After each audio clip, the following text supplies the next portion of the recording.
ગમે એને થયો હોય આનાથી સારું થઈ જાય.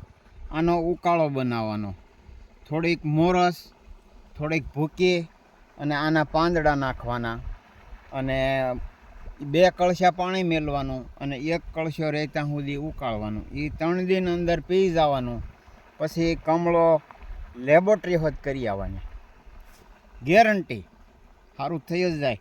અને આનું નામ તુરી મધુરી કહેવાય અને તુરી વીકળી કહેવાય.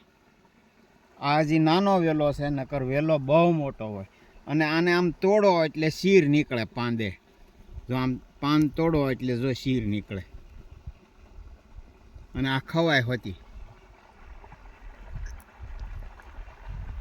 ખાવાનું હોતી, તુરસ જેવું લાગે પણ એટલું ગુણકારી કે એની વાત નહીં એવું છે. આ ગામડાઓમાં રહેતા હોય ને એને ખબર હોય, કરાળ જમીન હોય એને શેઢે થાય, શેઢે પાળે થાય.